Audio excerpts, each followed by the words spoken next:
प्यारे बच्चों, पिछले वीडियो में हम लोग पशुओं के बारे में पढ़े थे। आइए अब हम लोग पक्षी के बारे में पढ़ें। पक्षी के बारे में जो है यहाँ उसका शब्द दिया हुआ है क्या? बर्ड्स। देखिए, इसमें हम सबको वचन का ध्यान रखना है। कौन सा शब्द एक वचन में है, कौन सा शब्द द्विवचन में है और कौन सा शब्द बहुवचन में है ना। उसके बाद इसमें हम लोग को पुल्लिंग, स्त्रीलिंग और नपुंसक लिंग के शब्दों के ऊपर भी ध्यान देना है। पर यहाँ हम लोग जो पढ़ेंगे अभी वर्तमान समय में पक्षियों के नाम, है ना, उसमें अभी पुल्लिंग शब्दों का प्रयोग करेंगे। देखते हैं कि आगे स्त्रीलिंग या नपुंसक लिंग का शब्द दिया गया है या नहीं। तो चलिए शुरू करते हैं।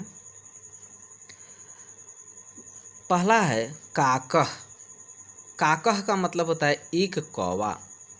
काकऊ, काकऊ का मतलब होता है दो कौवे। काकह यानी अनेक कौवे।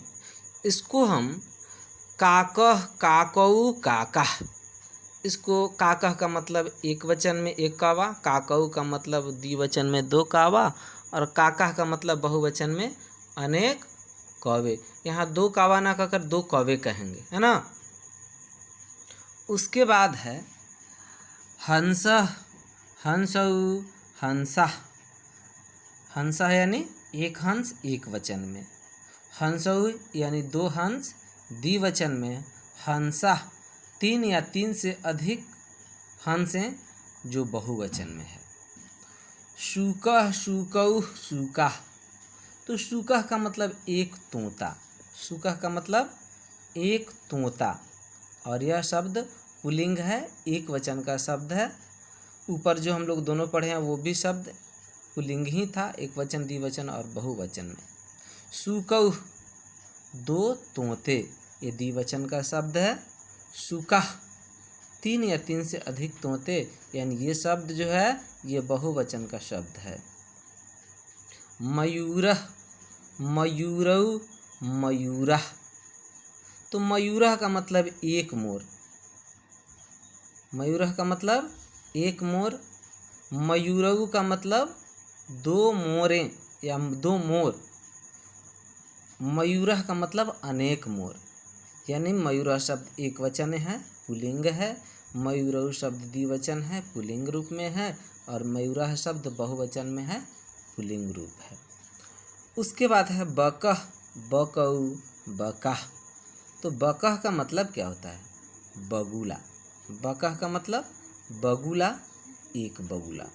बकऊ मतलब दो बगुले। और बकाह का मतलब तीन या तीन से अधिक बगुले, यानी बहुवचन में।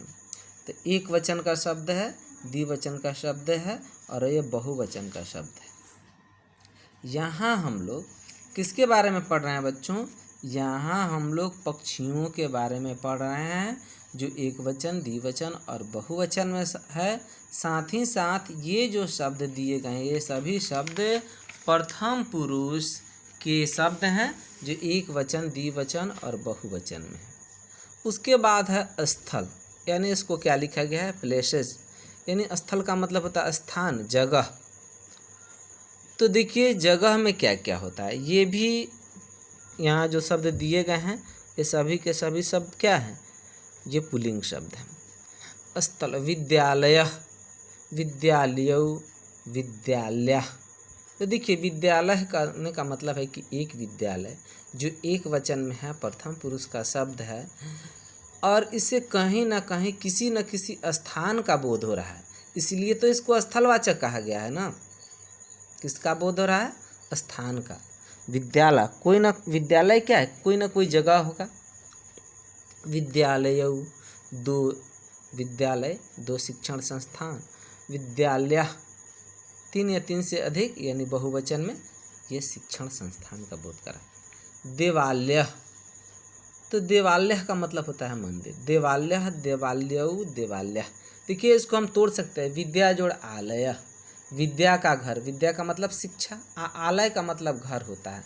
ये घर का क्या है, पर्यायवाची शब्द है। आलय, निलय, निकेतन, गृह, गेह, सदन, ये सब क्या है, घर का पर्यायवाची है। तो यहाँ आलय शब्द है जो घर का क्या है, पर्यायवाची, यानी विद्या यानी शिक्षा का घर, इसको क्या कहेंगे, विद्यालय कहेंगे। तो देव जोड़ आल्य, तो ये देवालय यानी एक मंदिर, देवालय यानी दो मंदिर, और देवालय यानी अनेक मंदिर। तो इसमें भी देवता का घर यानी मंदिर, देवालय आल्य यानी दो देवताओं का घर, अनेक देवताओं का घर। चिकित्सालय, चिकित्सालय, चिकित्सालय, तो चिकित्सा जोड़ आलय, चिकित्सा का घर, यानी चिकित्सा कहे तो इलाज के लिए, तो चिकित्सा का घर क्या होता है, डॉक्टर का घर, यानी जिसको चिकित्सालय कहेंगे उसको अंग्रेजी में हम लोग क्या कहते हैं जी, हॉस्पिटल कहते हैं। क्या कहते हैं, हॉस्पिटल कहेंगे, यानी इसको चिकित्सालय, चिकित्सा का घर। चिकित्सालय यानी दो चिकित्सा का घर, यानी दो हॉस्पिटल, चिकित्सालय अनेक, हॉस्पिटल यानी अनेक, अस्पताल भी इसको कहते हैं जी। आपण, आपणऊ, आपणा, तो आपणा का मतलब होता है दुकान, तो एक दुकान। आपणऊ का मतलब दो दुकानें, और आपणा का मतलब तीन या तीन से अधिक दुकानें, यानी बहुवचन। एक वचन, द्विवचन और बहुवचन, ये जितने भी अब शब्द हम लोग पढ़ रहे हैं, ये सभी शब्द ये आपको प्रथम पुरुष के शब्द हैं। किसके शब्द हैं, प्रथम पुरुष के शब्द हैं। प्रासाद, प्रासादौ, प्रासादा। देखिए प्रासाद का मतलब होता है महल, प्रसाद का मतलब क्या होता है, महल। एक प्रसाद होता है जो टाइटिल है या किसी के द्वारा कृपा प्रदान करना, है ना। हम लोग कहते हैं कि ये प्रसाद ग्रहण कीजिए, ये भगवान का दिया हुआ क्या है, कृपा है, इसको ग्रहण करे लें। तो प्रसाद एक महल, प्रसादौ दो महलें, और प्रसादा अनेक महलें, यानी अनेक बड़ा बड़ा घर, बिल्डिंग।